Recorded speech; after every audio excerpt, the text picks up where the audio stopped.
Gracias a Manuel por sus palabras y por esta compañía que me ha brindado durante todos estos años en la edición portuguesa de mis libros. Gracias a Corrientes Escritas por la invitación a estar en Póvoa y ahora acá en Lisboa.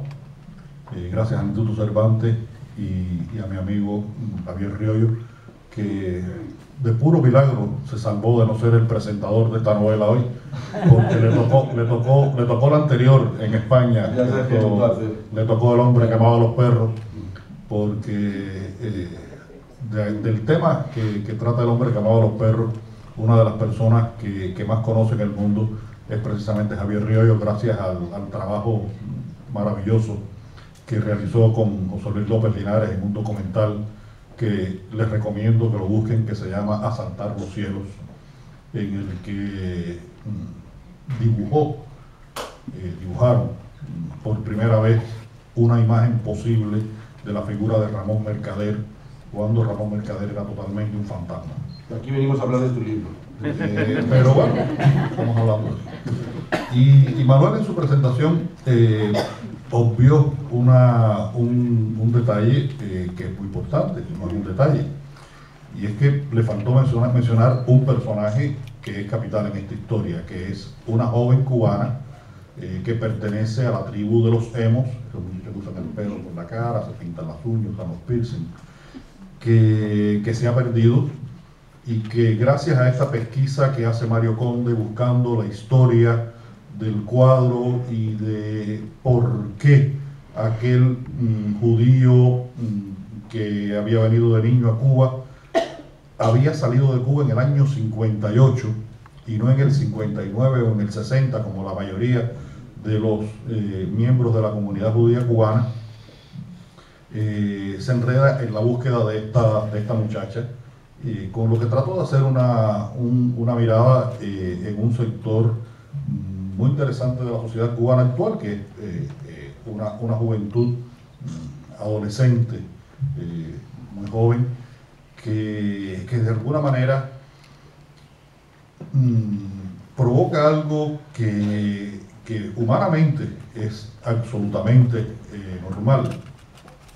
Y es que cuando vemos a estos muchachos que se visten de esa forma, que tienen un comportamiento diferente de lo que habitualmente consideramos normal o políticamente correcto, tendemos a criticarlos antes que comprenderlos. Y yo trato en esta novela de hacer una comprensión de por qué esos jóvenes piensan de esa manera, se manifiestan de esa manera, y todo lo hago a través del personaje de Mario Conde. Esta fue una novela muy difícil de escribir porque tuve que hacer una investigación muy profunda de un universo que es infinito, que es el universo de la cultura y la religión judía, 4000 años de historia, un pueblo que fundamentalmente ha basado su cultura justamente en la escritura, tanto que bueno, son los autores de la Biblia, y sobre ese libro mantuvieron su nación, su cultura, su religión. Me obligó a estudiar por qué Ámsterdam llegó a ser la ciudad más rica del mundo en el siglo XVII, y por qué dentro de esa riqueza aparecieron algunos de los más grandes pintores de la historia de la humanidad, de la cultura occidental, entre ellos Rembrandt. Y tuve que aprender a pintar como Rembrandt, que fue lo más difícil de todo, aunque sea incapaz de trazar, dar un brochazo que tenga un sentido. Tuve que aprender a pintar como Rembrandt, y le he contado a varios periodistas y a varias personas en estos días cómo me ayudó en esto uno de los grandes pintores cubanos contemporáneos, mi amigo Arturo Montoto, que es un gran conocedor del arte de la pintura, y fue una de las cosas más difíciles. Pero yo quiero hoy hacer una presentación especial de este libro, porque hoy esta novela, Herejes, está de luto. En el mes de marzo del año pasado, Yo hice una presentación de la edición española de Herejes en Miami. Fue mi primer acto público que hice en Miami después de haber estado visitando la ciudad durante más de 20 años y fue muy amable aquel acto. Después estuvimos en Nueva York presentando en el Cervantes Herejes y la edición inglesa del Hombre llamado a los perros, y de ahí fuimos a la ciudad de Chicago, invitados por una de las universidades de la ciudad y una profesora cubana que es la jefa del Departamento de Estudios Hispánicos. Cuando llegamos a Chicago, esta profesora me dice, mi esposo, que es un abogado bastante conocido en Chicago, y ser un abogado conocido en Chicago, se imaginarán ustedes que significa esto mucho dinero. Viven en un piso 60 y tanto, en una torre que da al lago y se pierde la vista, en una cosa espectacular. Y me dice, mi esposo y yo te tenemos un regalo. Cuando a un cubano alguien le dice que le tiene un regalo, yo tiemblo, porque hemos pasado por momentos súper difíciles. Yo recuerdo, me voy a extender un poquitico, pero seguro que voy a terminar. ¿Qué dice Lucía? Que no me extienda. No, esto es muy breve, no. Yo recuerdo la primera vez que yo vine a España, que el día que me despedía del escritor uruguayo cubano Daniel Chavarría, Daniel, íbamos en el tren de Gijón para Madrid, y Daniel me preguntó que cuánto dinero yo tenía, y le dije que tenía $25 y me iba a quedar no sé cuántos días, todos los días que yo pudiera en España. Y Chavarría me regaló 2.000 pesetas, y aquello fue para mí una cosa fabulosa, porque me ayudaba a comer muchos días. Así que hemos vivido en condiciones muy difíciles, y a veces cuando te dicen te voy a hacer un regalo, por eso yo tiemblo. Mis condiciones económicas afortunadamente no son las mismas del año 1988, gracias a que tengo editores en Portugal y en otros lugares, y puedo con mis libros más o menos vivir un poco más decentemente. Pero siempre me asusta esto. Y pasa el primer día y ella no me da el regalo. Pasa el segundo día y vamos a estar 4 días en Chicago. El segundo día y no me da el regalo. Y yo me fui aliviando, dije, esta se me olvidó el regalo que me iba a hacer. En algún momento trató de regalarme un sobre todo, porque hacía un frío que pelaba en Chicago. Trató de regalarme un sobre todo de su marido y le dije, nena, no me lo regales porque lo voy a usar aquí, pero ¿qué hago yo con este sobre todo? Yo no puedo viajar por el mundo con un sobre todo además era de Blueberry, ¿no? Blackberry, ¿cómo se llama la marca? Una marca, yo no puedo viajar por el mundo con eso, porque yo necesito un abrigo que me sirva para por la mañana, por la tarde y por la noche, porque yo voy con una maleta viajando por ahí. Y yo pensé que se habían olvidado, y vamos la tercera noche a la casa de unos amigos de ellos a una fiesta que me habían organizado. Ya había dado mi conferencia, había hecho mi presentación del libro, y vamos a esa casa. Y cuando estamos allí, otra casa de otro abogado,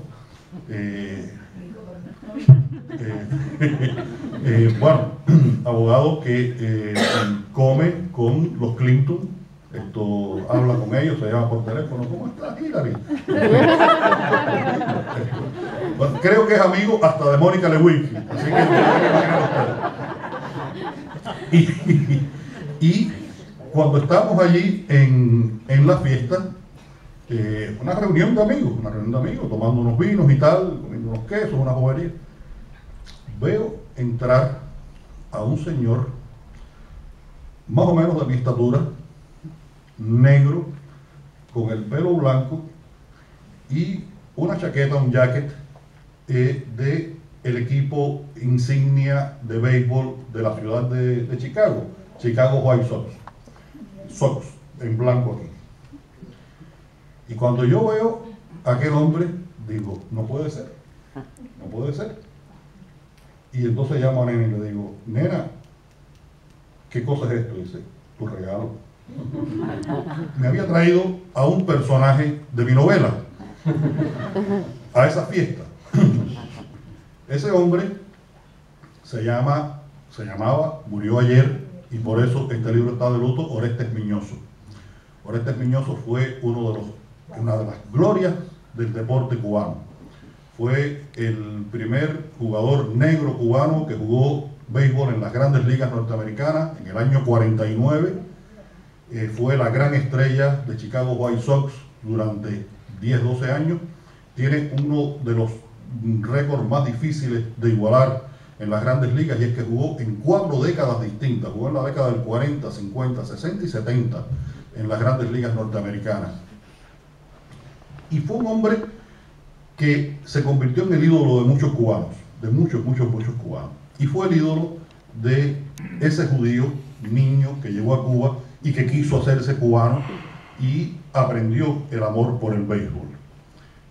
Se hizo fanático del béisbol, se hizo fanático del club Marianao, en el cual jugaba este señor extraordinario, Orestes Miñoso, un negro muy negro de la provincia de Matanzas. La provincia de Matanzas en Cuba fue una provincia donde hubo muchos esclavos de la zona del Calabar que eran muy negros, y ha habido pocas mezclas en algunos de esos pueblos, y se dan esos negros que son así muy prietos y que han sido grandes deportistas.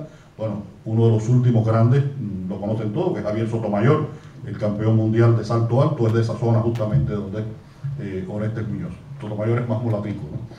Miñoso era negro. Y Miñoso llegó a ser en Cuba en los años 50 un personaje tan popular, que una de las orquestas más importantes de esa época es la época en que está de moda el cha-cha-cha, que fue una moda mundial, como todos ustedes saben. Creó el cha-cha-cha de Miñoso, que decía, cuando Miñoso batea de verdad, hasta la bola baila el cha-cha-cha. Y cuando este hombre llegaba al estadio y salía al terreno, por los altavoces se ponía el cha-cha-cha de Miñoso. Y bueno, era un dios, y siempre ha sido un dios para el deporte cubano. En la novela hay un momento que es especialmente emotivo para mí, a pesar de que es totalmente de ficción, porque este judío que quiso ser cubano, se hizo cubano, y que tiene que salir de Cuba por fidelidad con un amigo, se lleva un tesoro a los Estados Unidos, y es una pelota de béisbol que Miñoso había bateado y había sacado del parque, lo que se llama un jonrón para ustedes los europeos que no entienden bien estas cosas de béisbol. Y se lo había llevado como un gran tesoro, y muchos años después se le hace un homenaje en la ciudad de Miami a Orestes Miñoso, y este hombre, el judío, va con su pelota de béisbol a ver a Miñoso en ese homenaje, y le entrega la pelota para que se la dedique a un amigo que ha muerto, y que fue la persona por la cual este hombre tuvo que salir de Cuba e irse a vivir a los Estados Unidos. Así que en esa pelota había simbolizado muchísimas cosas.